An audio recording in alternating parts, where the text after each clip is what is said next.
आज हम शुरू करने जा रहे हैं एक नया चैप्टर जिसका नाम है 3D geometry. 3D geometry chapter आया कहाँ से पहले जान लीजिए।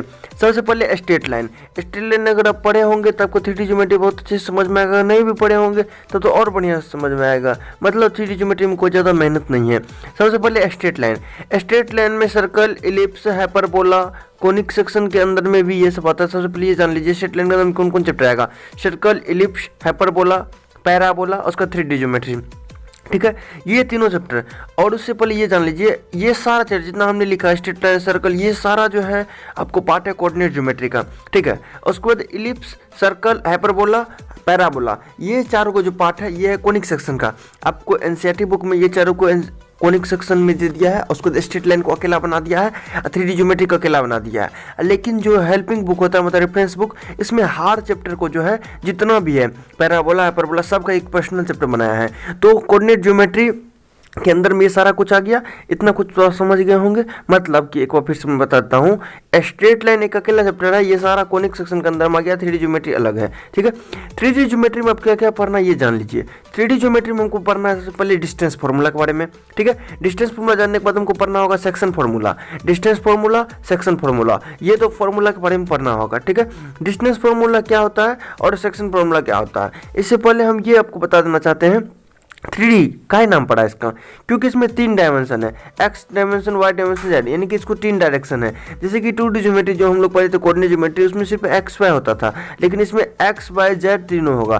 तो ये तीनों मैं बता दूंगा कैसे कैसे होगा। पहले ये जान लीजिए, ये जो हमारा क्वाड्रेंट होता है, देखिए फर्स्ट, सेकेंड, थर्ड, फोर्थ, ये आपका कोऑर्डिनेट ज्योमेट्री का है क्वाड्रेंट। ठीक है, क्वाड्रेंट इसमें जो होता है 4 गो होता है, इसको 4 में जो है हम डिवाइड कर सकते हैं। 4 क्वाड्रेंट इसका होता है। पहला पॉजिटिव पॉजिटिव होता है, फिर माइनस प्लस करके होता है, फिर माइनस माइनस, फिर प्लस माइनस, मतलब इस टाइप से ये कुछ कुछ होता है। ठीक है, लेकिन ये जो एक्स वाई जेड है इसमें जो है कुल मिला के 8 ऑक्टेंट होता है। एक इधर से, एक उधर से, एक आगे से, एक पीछे से, उसके ऊपर देख सकते हैं इधर से। चलिए मैं इसका डायग्राम पहले बता देता हूँ। पहले से पहले ये जान लीजिए जिस तरह से इसका फर्स्ट पॉजिटिव हुआ, सेकंड माइनस प्लस हुआ, थर्ड माइनस माइनस हुआ, फोर्थ जो है प्लस माइनस हुआ, तो ये कैसे हुआ तो ये पहले जान लीजिए। ये जो हुआ तो वो तब समझ गए, प्लस था तो एफसीसा लेते हैं, पहले तो ऑर्डिनेट लेते हैं, ये समझ गए आप। लेकिन इसमें कैसे लिखेंगे तो पहले आप ये याद कर लीजिए, ये दिमाग में बैठा रहेगा तो आपको थोड़ा सा जो है आसानी होता है ये समझने में। ठीक है, इसमें 8 भाग में बटेगा, इसमें 8 होता है तो उसको क्वाड्रेंट हम बोलते हैं, तो इसको हम ऑक्टेंट बोलेंगे। ठीक है, तो ये देखिए फर्स्ट, सेकेंड, थर्ड, उसके बाद फोर्थ, फिफ्थ, सिक्स्थ, सेवन्थ, उसके बाद 8th। ठीक है, 8 भाग में इसको बांट दिया, इसको हम ऑक्टेंट बोलते हैं। अब एक्स वाई जेड डायरेक्शन लिख लेते हैं, x direction, y direction, z direction. ठीक है, तो अब मैं इसका एक ट्रिक बताता हूँ।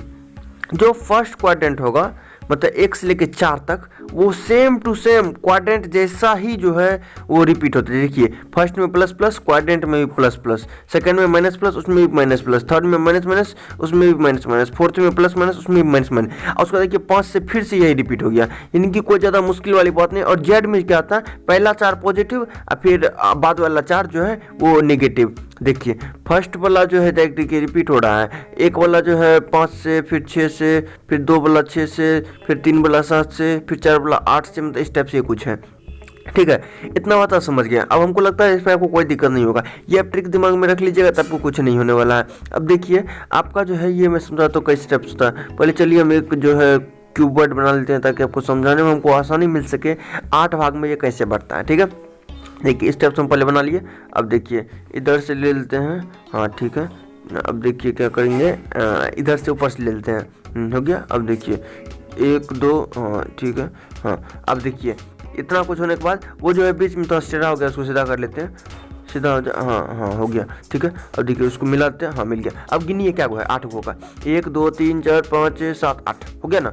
8 गो हुआ कि नहीं हुआ, उसको लाइन वाला को नहीं गिनना है, वो गलती है, इधर से गिनिए 8 गो हुआ कि नहीं। अब सब जगह नाम देते हैं MP SP, जो देना दे दीजिए, अपना नेमिंग के लिए होता है, जो आसानी मिलेगा आपको समझने में। जहाँ पे क्या तो इसे आप बुक खोलिएगा तो एनसीईआरटी का बुक में ये डेट दिया हुआ, आप देखिएगा तो एक बार समझ में आ जाएगा। हम तो सिर्फ यहाँ पे थोड़ा सा बताएंगे, उसी से आपको समझ में आ जाएगा ना। तो यहाँ पे एक्स वाई जेड हो गया, आप सबका नेमिंग है कर लीजिएगा। तो इतना कुछ होने के बाद जो है आपको दिमाग में बस यही रखना है, ये जो पॉजिटिव नेगेटिव का चक्कर है, इसके अलावा कुछ रखना ही नहीं है। ये अगर आप समझ गए हैं तो आपको कोई भी सवाल जो है बहुत ही आसान वे में, बहुत ही जल्दी, बहुत ही बेस्ट वे में तुरंत ही बन जाएगा। ठीक है, आपको सिर्फ ये पॉजिटिव और नेगेटिव का ध्यान रखना है। ठीक है, अब देखिए आपको हम ये बात बताना चाहते हैं, अगर मान लीजिए एक्स वाई जेड प्लेन में लाई कर रहा है तो एक्स जीरो करके होगा, वाई अगर मान लीजिए एक्स जेड में है तो ये दो जीरो होगा, जेड में रहेगा तो जीरो जीरो जेड होगा, मतलब इस टाइप से रहेगा। मतलब कि अगर मान लीजिए वो एक्स में है, वाई जेड प्लेन में है तो वो दोनों जीरो हो जाएगा, एक्स ये हो जाएगा। फिर अगर मान लीजिए एक्स जेड में है तो वाई होगा, बाकी सब जीरो हो जाएगा। जेड वाला में है तो जीरो जीरो जेड होगा, मतलब ये इस टाइप से कुछ है। अब देखिए आपको एक क्वेश्चन मैं पूछ लेता हूँ। देखिए अगर मान लीजिए -243 है, यानी कि एक माइनस प्लस प्लस, ये देखिए किस में है, थोड़ा देर देखिए, समझ में आ रहा है? देखिए कहाँ पे है, ध्यान से देखते जाइए, देखिए है ना सेकंड में, तो यही है। ये इसका नाम क्या होगा, थर्ड ऑक्टेंट में, सॉरी दोस्तों क्वाड्रेंट लिख दिए, तो आप समझ रहे हो क्वाड्रेंट, ये नहीं होगा, क्वाड्रेंट नहीं होगा, ये क्या होगा, ऑक्टेंट होगा। तो इसको हम ऑक्टेंट बना देते हैं, ये दिमाग में रखिएगा, क्वाड्रेंट भूल से नहीं लिख दीजिएगा तो गलती हो जाएगा, ठीक है। ये जो है हमारा गलती है, आपको लिखना होगा ऑक्टेंट, ठीक है। तो यहाँ पे इस टाइप से क्वेश्चन आ जाएगा, आपको कोई नंबर दे देगा, पूछ देगा ये किस ऑक्टेंट से बिलोंग करता है, किस ऑक्टेंट में है, और उसमें बोलेगा किस क्वाड्रेंट में है, ये दिमाग में रखना है। 3 गो रहेगा तो ऑक्टेंट होगा, इसमें देखिए 8 गो है तो ये ऑक्टेंट, 4 गो है तो क्वाड्रेंट, ठीक है। इतना बात समझने के बाद जो है हम आगे की ओर प्रस्थान कर रहे हैं। आगे चलने से पहले आपको एक बात और कर देते हैं, ये एक बार रिपीट कर लीजिएगा दोस्तों, या तो जरूर कीजिएगा, याद अगर नहीं होगा तो फिर क्वेश्चन बनने में बहुत ही दिक्कत होने वाला है, ये याद कर लीजिएगा। अब है डिस्टेंस फार्मूला, कोऑर्डिनेट ज्योमेट्री में डिस्टेंस फार्मूला याद है? अगर याद है तो जो याद हो जाएगा, x2 - x1 का स्क्वायर प्लस y2 - y1 का स्क्वायर। कौन क्लास में पढ़े थे? 10वां में पढ़े होंगे, 10वां में पढ़े थे कि नहीं पढ़े थे? हाँ पढ़ पे किए होंगे। ये किसके लिए होता है? क्वाड्रेंट के लिए होता है। कोई दिक्कत इसमें? कोई दिक्कत नहीं। इसका प्रूफ हम नहीं बताएंगे क्योंकि बहुत लेट लग जाएगा, मतलब वीडियो लंबा हो जाएगा, ठीक है। अब देखिए यही डिस्टेंस फार्मूला अगर हम इसके लिए अप्लाई करें तो कुछ नहीं, जिस तरह उसमें किया उसी तरह, बस एक सिंपली आगे बढ़ा देंगे z2 - z1 का स्क्वायर, बाकी सब कुछ वही। एक क्वाड्रेंट क्या बोले, एक ऑर्डिनेट एब्सिसा बढ़ा तो एक हम नया लिख देते हैं, ठीक है। तो x2 - x1 का square plus y2 - y1 plus z2 - z1 का स्क्वायर। इसमें ये आप दिक्कत नहीं कि z1 - z2 कीजिए कि z2 - z1, बात एक ही पड़ने वाला है, माइनस प्लस मैकअप हो जाता है क्योंकि स्क्वायर के अंदर में हर कुछ पॉजिटिव होगा, तो इसमें कुछ फर्क नहीं पड़ता। आप यहाँ पे x1 - x2 का स्क्वायर कीजिए कि y1 - y2 का स्क्वायर, कुछ नहीं होने वाला है। अब चलिए एक हम जो क्वेश्चन ले लेते हैं। क्वेश्चन क्या ले ले, अगर मान लीजिए a मेरा है 2 1 -3, ठीक है, -2 है, ये दिमाग रखिए।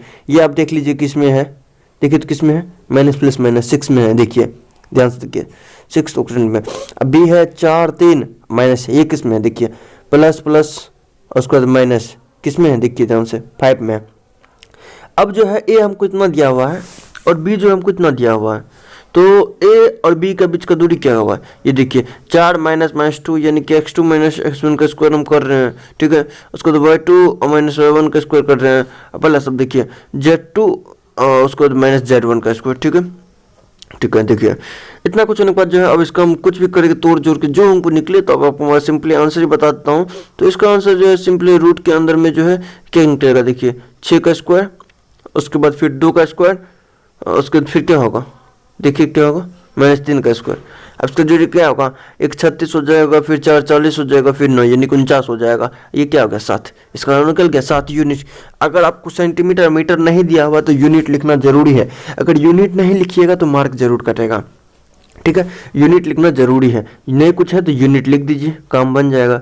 चलिए तो इतना कुछ होने के बाद जो है आप एक फॉर्मूला रिपीट कर लेते हैं, x2 - x1 का स्क्वायर प्लस y2 - y1 का स्क्वायर प्लस z2 - z1 का स्क्वायर। ये दिमाग में सिर्फ रखना है, ये फॉर्मूला बहुत ही इंपॉर्टेंट है, डिस्टेंस फार्मूला ये जो है बहुत ज़्यादा इंपॉर्टेंट है। और उससे पहले पॉजिटिव निगेटिव वाला दिमाग में रहना चाहिए, तो बस कोऑर्डिनेट ज्योमेट्री का हर एक सवाल एकदम धर धर धर धर बनते चलेगा, कोई दिक्कत नहीं होने वाला है, ठीक है।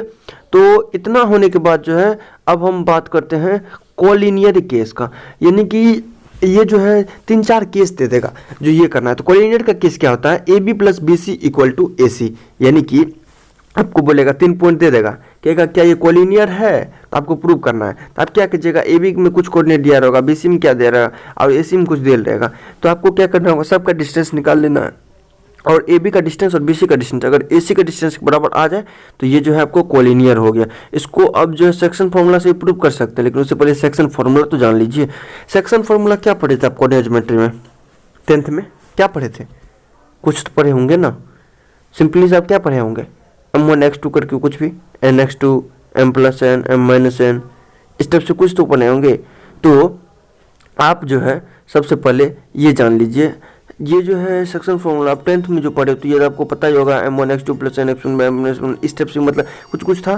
तो ये मैं पहले आपको नहीं बताऊंगा, पहले ये आप जान लीजिए। जो सेक्शन फॉर्मूला हम लोग अभी पढ़ेंगे, ये पढ़ेंगे इंटरनली और एक्सटर्नली। अगर इंटरनली डिवाइड होता है और एक्सटर्नली डिवाइड होता है, ये आपको 10th में भी था, इंटरनली और एक्सटर्नली आप पढ़े नहीं होंगे, लेकिन 11th में तो है। देखिए, अगर इंटरनली डिवाइड करेगा तो इसका फॉर्मूला हो जाता है mx2 plus nx1 by m plus n, my2 plus ny1 by m plus n, mz2 plus nz1 by m plus n. ठीक है, तो ये आपको दिमाग में रखना है। जो क्या mx2 plus nx1 by m plus one, my2 plus ny1 by m plus one, ये आप किस में पढ़े थे? 10th में पढ़े थे, ध्यान दीजिएगा। इसमें लेकिन जेड ब्लैक बढ़ गया, और क्या होगा? और कुछ होने वाला है ना। एक्सटर्नली अगर कर रहा है, इंटरनली में पॉजिटिव होगा दोनों, इंटरनली में दोनों negative. mx2 minus nx1 by m minus n, my2 minus ny1 by m minus n, mz2 minus nz1 by m minus n, ये दिमाग में रखना है। ऊपर वाला में पॉजिटिव होगा, इंटरनली में अंदर से पॉजिटिव, बाहर से नेगेटिव, ये होता है ना कोई कोई आदमी। अब देखिए, सेंट्रॉइड ऑफ ट्रायंगल, ये आप किस में पढ़े होंगे? ये 10th में शायद हमको लगता है, जो थोड़ा सा इसका डिस्कस किया गया था लास्ट पन्ना में, थिंग्स टू रिमेंबर वाला पन्ना में, इसमें देखिएगा।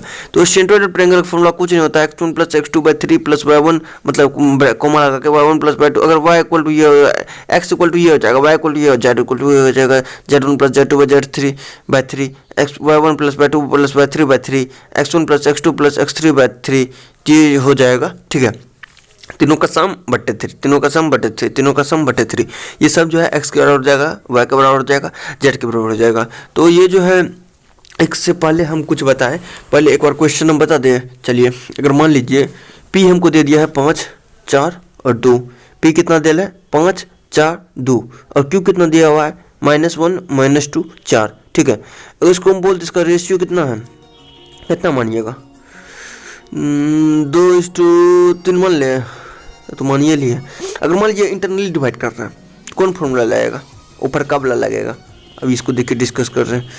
mx2 प्लस nx1, इसको क्या निकल गया? 13/5। अब y इक्वल टू क्या निकलेगा? my2 plus ny1 by m plus n, 2 plus 3, हाँ क्या निकलेगा? -4, 12, 8/5। ठीक है, इसी तरह से z। तो ये जो है, अब आपको समझ में इतना तो आइए क्या होगा, इसका निकालना ज़्यादा कुछ मुश्किल वाली बात नहीं है। ये सब सवाल में जो है कुछ ज़्यादा डिस्कस करने में हमको भी मज़ा आता है और आपको भी मज़ा तो भी करता होगा, लेकिन ज़्यादा लफड़ा नहीं होता है इस सवाल में। अब इसी में आपसे पूछ देगा, जो रेशियो देवे नहीं करेगा, अगर रेशियो निकालो तो अब x के बराबर करिएगा तो निकल जाएगा। तो ये हर टाइप से जो है बहुत आसानी भी में निकलते चलता है, आपको कोई दिक्कत नहीं होगा। x y z इसमें निकाल ले, अब फिर रेशियो वाला में भी निकालिएगा। रेशियो की सिम दे देता है, कहेगा जो इसका कोऑर्डिनेट क्या होगा, तो ये निकालना भी ज़्यादा मुश्किल नहीं होगा। तो यह समझ गए centroid of triangle. Centroid of triangle पर हम क्वेश्चन नहीं बताएंगे, आपको लेट लग जाएगा। आपको सिंपली अब जो एक दूसरा क्वेश्चन हम करा देते हैं, ताकि आपको ज़्यादा आसानी से ये जो है आपको सेक्शन फॉर्मूला समझ में आ जाए। अगर मान लीजिए p आपको कुछ दे दे, p दे दे 2, -1, -3, ठीक है, उसको q मिल जाए हमको 4, 3, 1, ठीक है, p और q मिल गया।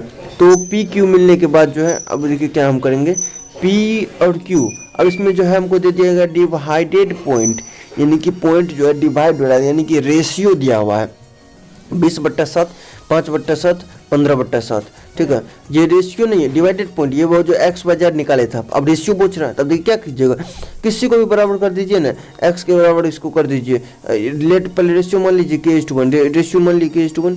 अब जो है x के बराबर किसी को भी कर दीजिए, या फिर आपको y के बराबर किसी को करना है तो कर दीजिए, या फिर z के बराबर किसी को करना है कर दीजिए। मतलब कि m1x2 plus nx1 by m plus n, ये किस में है, इंटरनली है कि एक्सटर्नली है, ये आप पहले ध्यान दीजिए। ये उसके बाद क्या करना, देखिए ये तो आपको दिया हुआ है, एक बार जानते हैं, अगर एक्सटर्नली नहीं लिखा है तो आप समझ जाइए इंटरनली ही होगा। ठीक है, इसके लिए आपको कुछ सोचने की जरूरत नहीं। अब देखिए 4k प्लस 2 बाई के प्लस 1 हो जाएगा, उसका 3k माइनस 1 बाई के प्लस 1 हो जाएगा, k प्लस 3 बाई के प्लस 1, ये आप जान लिए ना। अब देखिए किसी को भी किसके बराबर कर दीजिए, x बराबर y कर दीजिए, y के बराबर y कर दीजिए, z बराबर z कर दीजिए, मतलब जो x की वैल्यू है उसको बराबर कर दीजिए। यहाँ देखिए k इक्वल टू 3/4, आप करके देख लीजिएगा, आपको k इक्वल टू 3/4 ही आएगा। तीनों से कीजिए, आपको सब केस में जो है 3/4 ही आंसर आने वाला है। ठीक है, तो ये जो है आपको सवाल बनाने का एक थोड़ा सा जो है एक अच्छा सा पॉइंट है।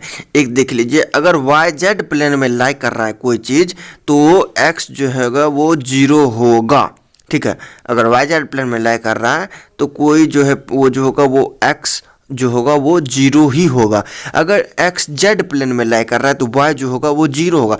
ये आपको हम शुरू में भी बताए थे। ठीक है, उसके बाद अगर मान लीजिए कोई प्लेन है वो मतलब कोई जो पॉइंट है वो एक्स वाई प्लेन में लाई कर रहा है तो उसका जेड कोऑर्डिनेट जो होगा वो जीरो होगा। ये दिमाग में रखना है। कहीं पर दे देगा जो कोई एक कोऑर्डिनेट है जो एक्स जेड के प्लेन में लाई कर रहा है तो उसका वाई क्या होगा, कुछ दे देगा, वाई का रेशियो दे देगा, तो आप क्या कीजिएगा, तब उस केस में आपको तो एक्स नहीं पता रहेगा नहीं वाई पता रहेगा, तो आप क्या कीजिएगा, जीरो के बराबर कर दीजिएगा। तो जो कोऑर्डिनेट दिया रहेगा उसको जीरो पर कर दीजिएगा। ठीक है, तो ये जो है आपको इतना कुछ होने के बाद जो है आपको जो है दो चीज़ समझ में आ गया। एक चीज़ हो गया डिस्टेंस फार्मूला और एक चीज़ हो गया सेक्शन फार्मूला और एक हो गया सेंट्रॉइड ऑफ ट्रायंगल। ये तीन चीज़ को जो है आप डिटेल में जो है आप समझ लिए हैं। अब हमको नहीं लगता है जो आपको इसमें कोनो चीज़ का दिक्कत होगा, कन्फ्यूजन दिक्कत होना चाहिए। ये तीनों चीज़ हमको लगता है आप एकदम क्लियर कट समझ गए। Distance formula, section formula, centroid of triangle. Distance formula x2 minus x1 का square plus y2 minus y1 का square plus z2 minus z1 का स्क्वायर, उसके ऊपर में root. Section formula m1 x2 plus n x1 by m plus n, my2 plus n y1 by m plus n, mz2 plus nz by m plus n। उसका centroid of triangle x1 plus x2 plus x3 by 3, y1 plus y2 plus y3 by 3, z1 plus z2 plus z3 by 3। ठीक है, इतना कुछ होने के बाद हमको नहीं लगता है आपको अब कोई चीज़ में दिक्कत होने वाला है।